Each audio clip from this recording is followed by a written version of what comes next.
സുഭാഷ് അച്ഛനും വേലായുധൻ അച്ഛനും. ഇവർ യൂണിഫോം പോലെ ഇട്ട് നിൽക്കുന്ന ഷർട്ടും മുണ്ടും കഴിഞ്ഞ ഓണത്തിന് ഞങ്ങൾ ഓണക്കോടി വാങ്ങിക്കൊടുത്താണ്. കല്യാണം കഴിഞ്ഞ സമയം മുതൽ വീട്ടിലുള്ള കാർന്നോന്മാർക്കും കുഞ്ഞുമക്കൾക്കൊക്കെ ഓണക്കോടി എല്ലാ വർഷവും വാങ്ങിക്കൊടുക്കാറുണ്ട്. ഈ വർഷം ഓണം അടുത്ത മാസത്തിലാണ് വരുന്നത്. ഓണം കൂടാനും ഓണം ആഘോഷിക്കാനൊന്നും ഞങ്ങൾ ഈ തവണ നാട്ടിലുണ്ടാവില്ല. എങ്കിലും ഓണക്കോടി ഇരിക്കുന്ന കാര്യം ചർച്ച ചെയ്ത സമയത്ത് ഇവർ പറഞ്ഞു, ഞങ്ങൾക്ക് ഈ വർഷം ഓണക്കോടി വേണ്ട, ഞങ്ങൾക്ക് ഓണക്കോടി വാങ്ങിക്കാനായിട്ട് നിങ്ങൾ എത്രയാണോ തുക തരാൻ ഉദ്ദേശിക്കുന്നത്, അതല്ലെങ്കിൽ എന്ത് ചിലവാക്കാനാണോ ഉദ്ദേശിക്കുന്നത്, ആ എമൗണ്ട് മുഖ്യമന്ത്രിയുടെ ദുരിതാശ്വാസ നിധിയിലേക്ക് കൊടുത്താൽ മതി എന്ന് പറഞ്ഞു. വയനാട്ടിൽ ഉരുൾപൊട്ടലുണ്ടായി നിരവധി ആളുകൾ കഷ്ടപ്പാടും ബുദ്ധിമുട്ടൊക്കെ അനുഭവിക്കുന്ന ഒരു സമയമാണ്.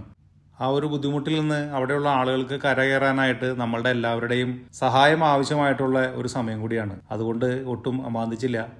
അവർ പറഞ്ഞ പോലെ തന്നെ അവർക്ക് വേണ്ടി മാറ്റിവെച്ചിരിക്കുന്ന തുക മുഖ്യമന്ത്രിയുടെ ദുരിതാശ്വാസ നിധിയിലേക്ക് കൊടുത്തിട്ടുണ്ട്. ഈ ഒരു കാര്യം ഇങ്ങനൊരു വീഡിയോ ആക്കി പ്രസന്റ് ചെയ്യുന്നതിന് രണ്ട് കാരണങ്ങളുണ്ട്. ഒന്ന്, ഇത് ആർക്കെങ്കിലുമൊക്കെ മാതൃകയാക്കാവുന്ന കാര്യങ്ങളാണ്.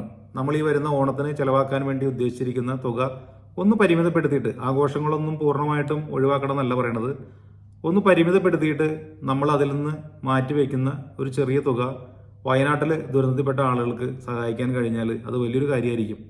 അങ്ങനൊരു സന്ദേശം കൂടി കൊടുക്കുക എന്നുള്ളതാണ് ഒന്നാമത്തെ ഒരു പോയിന്റ്. രണ്ടാമത്തെ കാര്യം, CMDRF വഴി പൈസ കൊടുക്കാൻ പാടുള്ളൂ എന്ന് വാശി പിടിക്കുന്ന കുറേ ആളുകളുണ്ട്.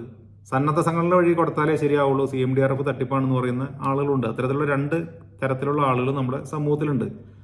CMDRF കൊടുക്കണം എന്ന് പറയുന്ന ആളുകൾക്ക് അവരുടെ കാഴ്ചപ്പാടുകളും ശരികളും ഉണ്ടാവാം.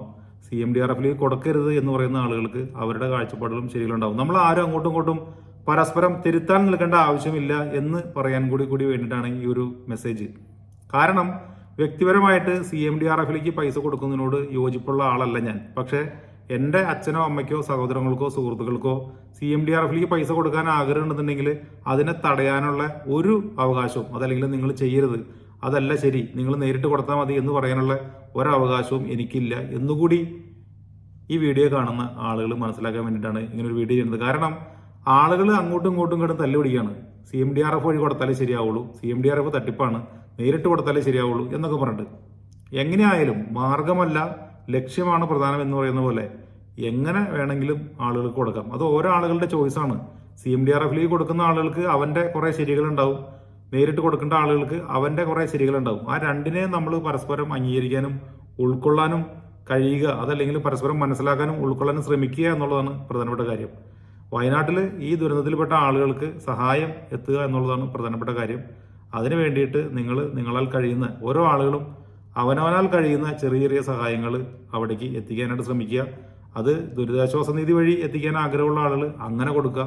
അതല്ല, അതിനിപ്പോൾ തട്ടിപ്പാണ്, നേരിട്ട് എത്തിച്ചാലേ ശരിയാവുള്ളൂ എന്ന് ചിന്തിക്കുന്ന ആളുകൾ നേരിട്ട് എത്തിക്കുക. അതല്ലെങ്കിൽ ഏതെങ്കിലും സന്നദ്ധ സംഘടന വഴി കൊടുത്താലേ ശരിയാവൂ എന്ന് ചിന്തിക്കുന്ന ആളുകൾ അങ്ങനെ എത്തിക്കുക. മാർഗം ഏതായാലും കുഴപ്പമില്ല. നമ്മളുടെ സഹായം ലക്ഷ്യസ്ഥാനത്ത് വയനാട്ടിൽ ദുരന്തത്തിൽപ്പെട്ട ആളുകൾക്ക് എത്തിയാൽ മാത്രം മതി. അങ്ങനെ ചിന്തിക്കുക.